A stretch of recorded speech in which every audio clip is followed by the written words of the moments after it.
नमस्कार। एक बार फिर से स्वागत करती हूँ सभी का संस्कृत नामय संस्कृत है चैनल पर। सूत्र पढ़ने के क्रम में हमने संज्ञा सूत्र, विधि सूत्र और परिभाषा सूत्र, इन तीनों सूत्रों को जान लिया है। आज बारी है नियम सूत्र की। नियम सूत्र को जानेंगे आज हम। नियम सूत्र क्या है? सिद्धे सत्य आरंभ मानो विधि नियमाय भवति। यह परिभाषा है इसकी नियम सूत्र की।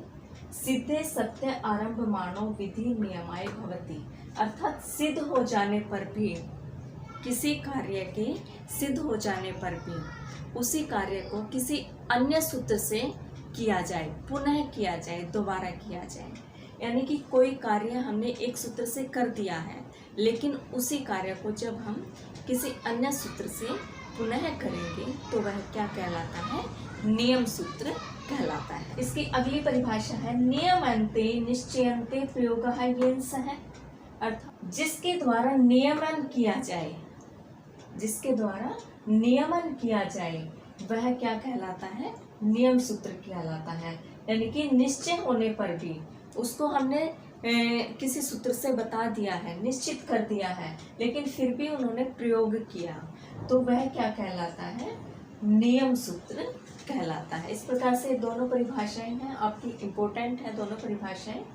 सिद्धे सत्य आरंभ मानो विधि नियमाय भवति, सिद्ध होने पर भी किसी कार्य को किसी अन्य सूत्र से कहा जाए। पहले किसी सूत्र से हमने उस कार्य को कर दिया है, लेकिन फिर भी किसी अन्य सूत्र से उसी कार्य को पुनः किया जाए, नियम सूत्र कहलाता है। नियमन्ते निश्चयन्ते प्रयोगः येन सः, जिसके द्वारा नियमन किया जाए वह नियम सूत्र कहलाता है। तो इसको हम उदाहरण के माध्यम से जानते हैं कि नियम सूत्र क्या है। जैसे हम राजसस्य को ले लेते हैं। राजसस्य सूत्र क्या कहता है कि रेफ के परे सकार आने पर सकार का क्या हो जाए? लोप हो जाए। रेफ के बाद आने वाले सकार का क्या हो जाए? लोप हो जाए। राजसस्य यही कहता है। जैसे एक है क्रॉस टू रस, क्रॉस टू रस, तो यह नियम सूत्र क्या कहता है कि सकार के बाद रेफ के बाद सकार स आने पर स का क्या हो जाए? लोप हो जाए। लेकिन यहाँ पर र और स का संयोग बन रहा है। एक सूत्र है संयोगातस्य। क्या है? संयोगातस्य।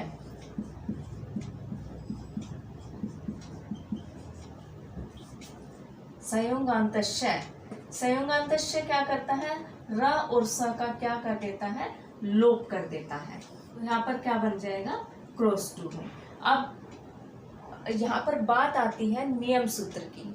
नियम सूत्र क्या कहता है कि पहले किसी सूत्र से कार्य हो चुका है, लेकिन फिर भी किसी अन्य सूत्र से कार्य करना है।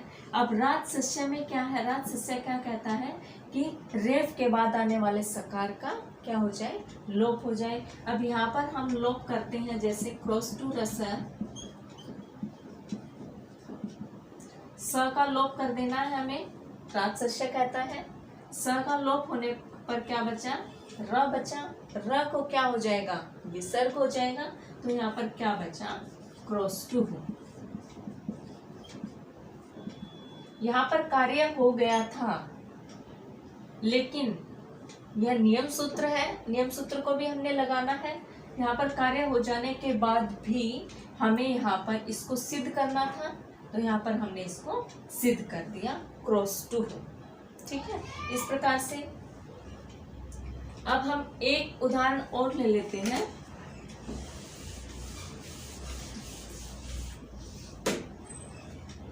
पते समास एव। पते समास एव में पते की घी संज्ञा हो जाए, पते की घी संज्ञा हो जाए पते समास एव से। ठीक है। अब शब्द क्या है? भूपति, भूमि का स्वामी, षष्ठी तत्पुरुष में है, भूमि का स्वामी। ठीक है। तो यहाँ पर क्या हो जाए? पति समास एव से तो पति की घी संज्ञा हो जाए। अब पति की घी संज्ञा हो जाने पर शब्द क्या बनेगा? भूपतिना। क्या बनेगा? भूपतिना। ठीक है। भूपतिना। अब अगर हम केवल पति शब्द को ले तो पति में इकारांत है, हर्ष इकारांत है, भू हट जाए यहाँ पर, ना भूपति ना कैसे बना था, पहले हम इसको जानेंगे कि भूपति ना कैसे बना था। टाप प्रत्यय में टाप के आ को क्या हो जाता है, ना हो जाता है, तो यहाँ पर वही हुआ। टाप प्रत्यय में टाप के आ को क्या हुआ, ना हो गया, तो यहाँ पर क्या बना, भूपति ना, और घी संज्ञा लग जाने के बाद भी। अब देखिए यहाँ पर हर्ष इकारांत है, अगर हम केवल पति शब्द को लें तो इसमें हर्ष इकारांत है। हर्ष इकारांत होने पर भी घी संज्ञा हो जाती है। हर्ष इकारांत और हर्ष उकारांत की भी घी संज्ञा हो जाती है, होती है। ठीक है, अब ये भी आप नोट डाउन करें, हर्ष इकारांत हर्ष उकारांत की भी घी संज्ञा होती है। तो यहाँ पर पति में यहाँ पर घी संज्ञा हो जाने के बाद क्या शब्द हमारा बना, भूपति ना। लेकिन अब बात यहाँ पर आती है कि नियम सूत्र की आवश्यकता क्या पड़े। यहाँ पर इस सूत्र ने केवल समास में परिवर्तन किया। इस सूत्र ने क्या किया है, केवल समास में परिवर्तन किया है। समास में परिवर्तन करने से हमें क्या प्राप्त हुआ, भूपति ना। लेकिन अगर हम केवल पति शब्द को लें, ये संज्ञा तो इसकी भी हो सकती है क्योंकि हर्ष इकारांत है, लेकिन यहाँ पर रूप बनेगा पत्या। लेकिन यहाँ पर रूप क्या बनेगा, पत्या। यहाँ पर टाप के आ को ना नहीं होगा, ठीक है, टाप के आ को ना नहीं होगा, तो यहाँ पर रूप हमारा पत्या बनेगा। आपने शब्द रूप पढ़े हैं, शब्द रूप में देखा है कि पति ना, पति शब्द में पति ना और पत्या दोनों देखे हैं आपने। तो इस प्रकार से नियम सूत्र का यही कार्य है। हमने इनको दो बार सिद्ध कर दिया। पहले कार्य हो चुका है, लेकिन हमें किसी अन्य सूत्र से भी उसको करना है। यही क्या है, नियम सूत्र है। ये उदाहरण भी आप सिद्ध करके देख सकते हैं, जिससे कि नियम सूत्र आपको और अच्छे से समझ आ जाएंगे। तो आज के लिए बस इतना ही, मिलते हैं अपनी अगली वीडियो में, तब तक के लिए धन्यवाद।